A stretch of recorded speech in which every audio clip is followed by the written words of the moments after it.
Today we're going to talk about the tools for silver wire inlay, and basically just this particular tool right here. This is a tool made by Joe Keeslar, Master Smith, and basically it is an X-Acto knife with the handle kind of trimmed off and then inserted into a jeweler's handle.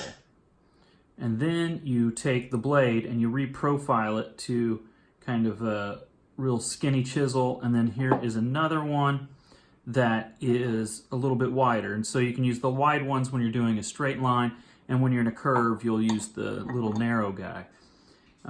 So this is the main tool that people are using for the most part, and the trick that I've got here today is I had a class coming up that I'm going to be teaching silver wire inlay, but I didn't really want to drill out a bunch of these handles and cut off X-Acto knives, and I was trying to come up with an idea, and I found a product online right here. This is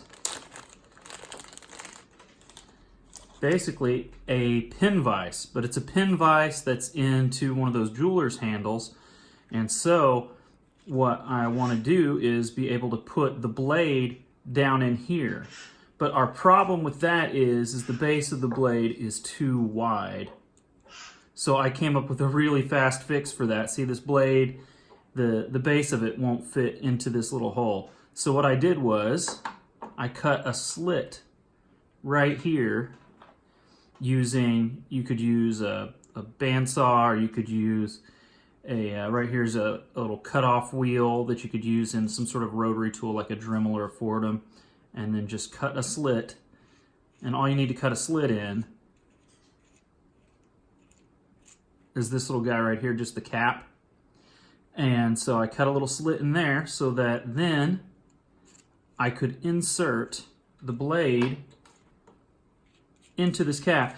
And the beauty of this is I didn't have to, find a jeweler's handle with the right size hole or drill out the holes to be the right size hole. I didn't have to buy X-Acto knives and all that. All I need to do is buy a box of blades, and then I can insert this guy down into here. All I had to do was make one little cut on there, and then now it will hold the blades, and that's all I have to do for the tool. So super simple, and the nice thing is that these pin vises were costing about as much as the jeweler's handles. So I actually am saving money because I don't have to buy the X-Acto knives, and the amount of time that I'm taking per tool is pretty minimal. So I was pretty excited that that works, and so I'm going to be giving those a try out here over these knives that I'm making for the upcoming Arkansas Custom Knife Show. The Arkansas Knife Show is coming up here in February 16th, so that's really quick.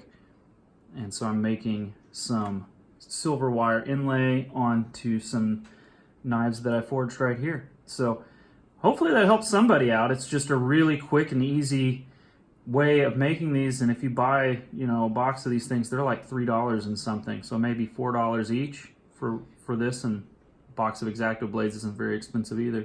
So enjoy. Thanks.